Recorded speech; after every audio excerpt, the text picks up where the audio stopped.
All right, we're back on MorningLine. I think we've got our technical issues resolved on Zoom. Sometimes things just drop out on us, and Dr. McCleod is back with us from Vanderbilt. Good morning, sir. Sorry about that dropped out, but we got you.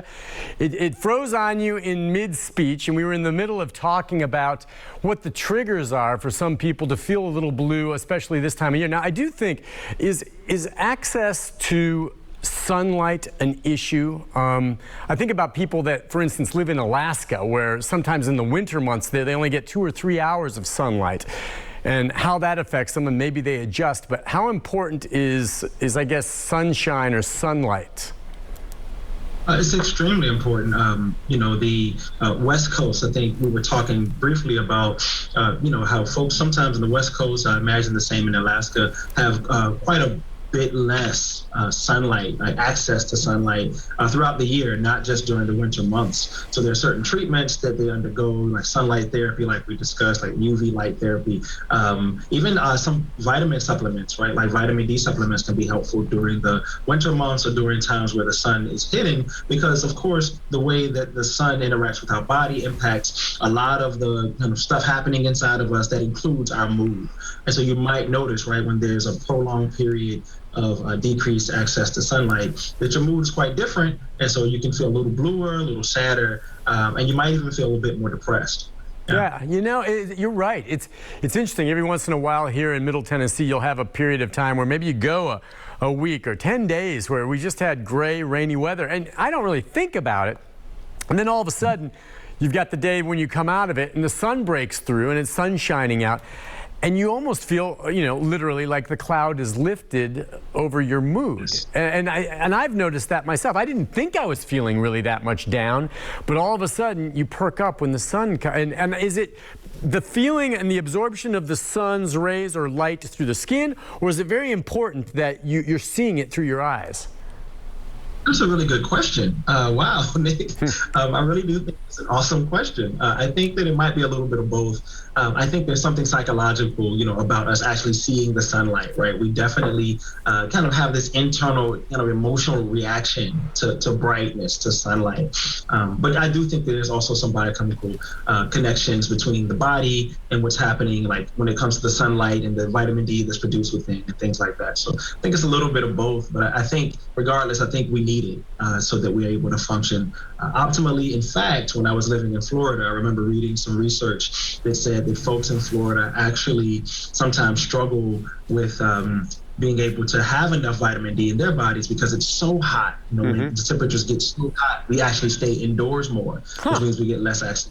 Even during the summer. It's kind of interesting. Yeah, and that's true. But you make a good point that just because the sun's out doesn't mean it's necessarily warm. Like in the winter here, and hopefully we have a few days coming up now where the sun will come out again between the snowfall we get.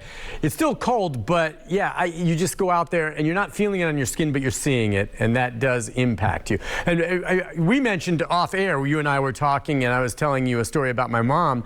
But what did you call it? What is light therapy for people that live in areas where you're going to have sustained cloudiness or darkness for a period of time? Like my family lived in the Pacific Northwest. You lived in Seattle. I lived in Eugene, Oregon. And it pretty much rains there 6 to 7 months out of the year, maybe more really, and it's gray. That messed my mom up. And so she did light therapy. You want to explain that?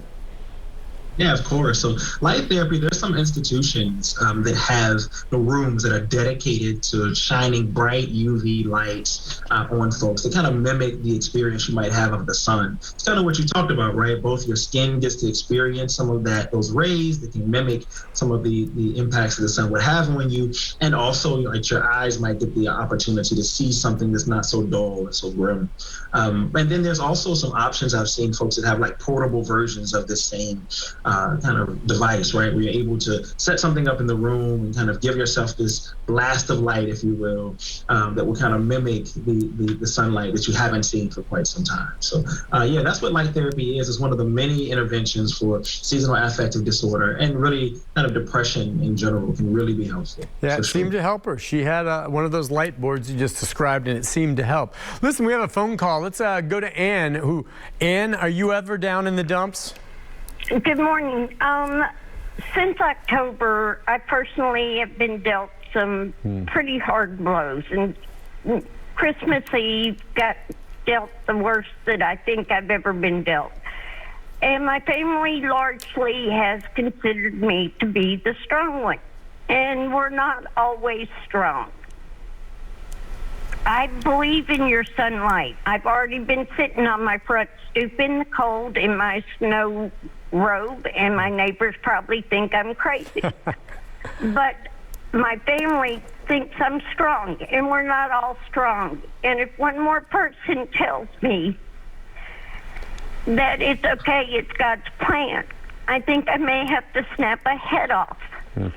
So when that is the comeback, instead of getting a hug or someone telling you, I can't be there for you, how can you respond when that is the comeback, when you're needing comfort instead of being told it's in God's master plan? I know God has a master plan, but we all have a breaking point, and even the strong have a breaking point.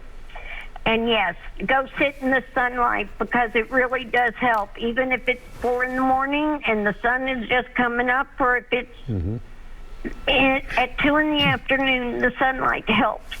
And remember, everybody, even the strong, have a breaking point.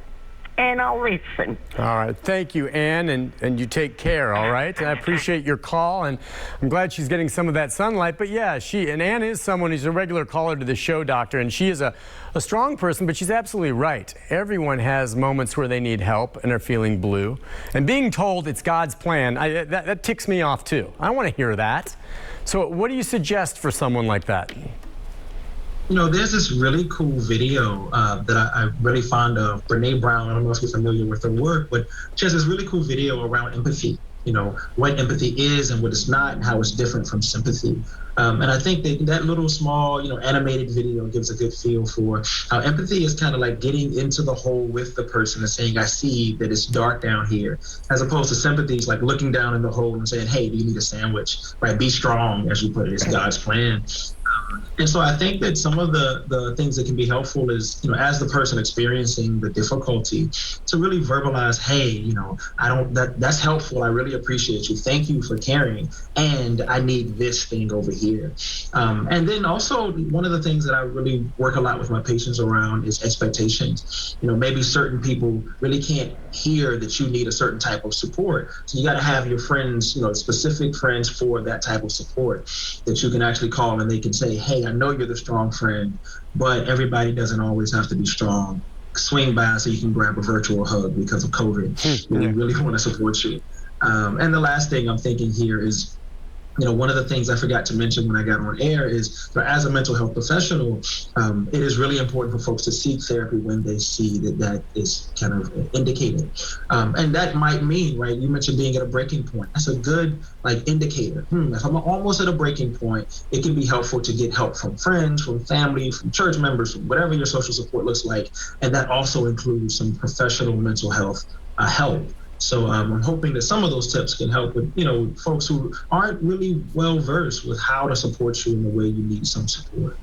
Yeah, because she was talking about how she maybe should react, when she's seeking help. But part of the issue may be then, if you're someone who's observing a friend or loved one who is feeling this way, especially someone like Ann maybe, who you traditionally considered to be strong, but is having a down moment, maybe it's hard to know how to approach someone on that, okay? And so maybe the fallback is always, it's God's plan, and that's really, in my opinion, a cop-out. So, if you really see someone like Ann or others that maybe need help, what's the best way to approach them as opposed to, just saying it's God's plan? Yeah, I think to your point, the natural reaction to something like that is, to find a way to respond so that the person can feel better in that moment. And that is one of the issues, right, with being sympathetic or sympathetic as opposed to empathic. Empathy looks more like, how can I be here with you, right, while you're going through difficulty? I understand that you're struggling. Tell me more. right? And so our ability to be with someone while they're struggling, honestly, is 90% of what I do in my job. Yeah. But it's also one really great way to show empathy and to really feel connected with folks, because people know how to get out of their holes. Oftentimes, the struggle is, if I have to do it alone, then sometimes it can feel even harder. So, having someone along the ride with you can be really powerful. Yeah, that my experience is exactly it, Doctor. You're right, and that's what you do. It's not so much, and I learned this at some point the hard way. I did the other things, but I've learned, when I've tried to help others, it's not so much trying to give them solutions or, trying to say it's God's plan or something, but more just saying, well, I'm here. And do you need something, or what can I do? Or, I'm just going to sit here with you and we'll hang out and let them do the talking and then, respond. But nothing else, nothing like, well, why don't you try this? Why don't you go sit in the sun? Or why don't you go for a long walk? Or why don't you pay? I don't offer suggestions. I just say, well, I'm sorry you feel badly. I'm here to help in any way. And then I just sit there and shut up. Does that make sense? Because, you think they've already thought maybe they should pet their dog? Probably have. And, so I'm just thinking maybe just be there for them. Yeah, I like that a lot, Nick. Sit there and shut up. As a fixer myself, right? In my own personal life, I too struggle with this, right? How to be with someone and not try to fix their problems. I do puzzles for fun just because I like fixing problems. Yeah. But I think you're spot on. That being there with someone without the need to try to fix the issues that they're having, which, if we're honest, a lot of times we can't. Right. I'm not that person having their experience, but I can be with you while you have yours. And I think that's underrated. Absolutely, and I think it makes a huge difference. We have another caller. It's Nellie. Nellie, good morning. Hi, Nellie. Hi. Hi, what's up? I've called before, but not about this. Sure. But the lady that just called, Yeah. that they're talking about, Yeah. I lost my son. It's been 2 years ago, which is sorry. the most horrible thing that can happen. He was 53, died 4 days after his 53rd birthday. I'm sorry. Nothing was wrong with him. And I know people avoid that issue. Mm-hmm. And they're always saying, it'll be all right. Just like she said, it'll pass, but it never passes. The hole that's left will always be there. And when you talk about the sunlight, and we need that, he's that light too. And that's why we gravitate toward it, I believe. We gravitate toward the sun. Mm-hmm. And that lady, if I could talk to her, I want to talk about my son. People don't want to talk about it because they think it hurts, but it makes me feel closer to him. Sure. And maybe that's what she needs. Nellie? I don't want medicine. That makes a lot of sense, Nellie. It makes a lot of sense. Doctor, she wants to talk about it, and I understand. She's saying it helps her. She wants to talk about the son that she misses so much and loves so much. I think a lot of us just assume let's dance around something like that, when sometimes it may be the exact thing they want to talk about. Yeah, I think you're absolutely right, Nick. And thanks, Nellie, for calling as well. Really sad to hear about your son. It really makes me think about the last 2 years and how difficult COVID has been. We've all lost a lot, right? Some of us have lost family members. Some of us have lost jobs, right? Some of us have lost finances, lots of things that we've lost. And so in some ways, we're all kind of grieving, kind of to your point, but we're kind of doing it in our own silos, right? I'm scared to talk about my death and my grief, with my family members, and then I don't want to talk to you about yours. So we're all in our own little holes, grieving in our own ways. And to your point, that grief can actually connect us. It can be something that allows us an opportunity to be with each other, as we were talking about a second ago, Nick. And so knowing some of the steps of grief can be really helpful, right? There's this model, this kind of the basic model around what the steps of grief look like. Everything from denial, like this thing didn't really happen, and kind of getting all the way through to acceptance, to somewhere where it sounds like you're getting, Nellie, in the way of like, this thing did happen and I'm actually okay talking about it.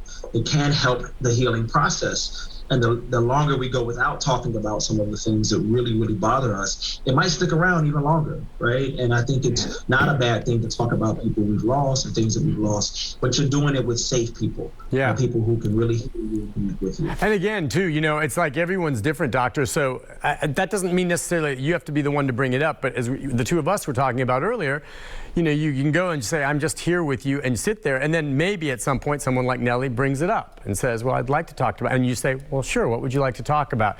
Because maybe someone else there, you may not feel comfortable bringing it up, but let them do it, but give them the opportunity to do that by just being there with them. Makes the most sense. Oh yeah, absolutely, Nick. I think you're spot on again, and I think again, if you're struggling to find people like this, reach out, try to find your mental health professional. There are lots of opportunities and ways to get connected. I'm happy to chat through some of that stuff as well another time if it's helpful. Let's go next to James. James, good morning. Hi, James. Dude, it does get moody in the middle of the winter time. Hello, how y'all doing? Good. I think vitamin D is a wonderful supplement. Yeah, right. You take vitamin D every day? Yes, dude. I've got a 5,000 unit that I'll hit 3 times a week. God, it'll take the blues right away. I've got autistic children. It works wonderful with them. You can buy a sunlight lamp to put in your house. Yeah. Look it up online. It's cheapest there. They'll ship it right to your door. You ain't got to do nothing but plug it in and set under it. I've heard. Go ahead. Do not use mercury halon. That will burn your skin. Use this one. Okay. So, but vitamin... Let me ask the doctor about that. First of all, and I don't know, can you overdose on vitamin D? That is a good question. I have not learned of anyone who's ever overdosed on vitamin D, but I am not a prescriber. Okay. So make sure you talk to your primary care doctor, especially if you're going to make some changes to the meds that you're taking, especially if you're upping the dose of vitamin D significantly. Make sure to check in with your PCP. Okay, so as far as vitamin D, that's something that can be absorbed through sunlight. And so that's something where if you're not around sunlight, in addition to getting the lights that he just talked about, are vitamin D supplements, talk maybe about those if they can help. And he mentioned some pretty large doses. And what about vitamin B6 and some of those types of vitamins? Maybe we talk about supplements you can take that can help. Yeah, so the main one that I've learned about and I've read the research on is vitamin D indeed, especially because we know the connection between vitamin D, the impact that it has on your mood, and the way that sunlight interacts with the body. To your point earlier, right, every body is different. Right, and you may be taking medication already for mood, and this is why it's really important to talk to your primary care doctor, and whoever's prescribing your medications might be a psychiatrist.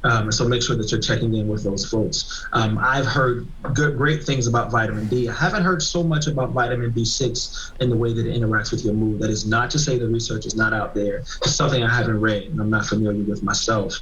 But again, everybody is different. So you may notice I'm taking more vitamin D and that's not impacting me. Well, that's why you got to connect with the right folks to kind of get your treatment plan airtight, specifically for you.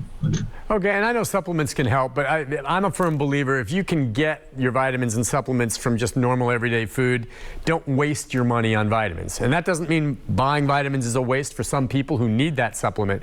But if you eat a healthy diet and you don't have any special needs nutritionally, physically, save your money and just keep eating your healthy diet. You're getting what you need and you're pissing out your vitamins.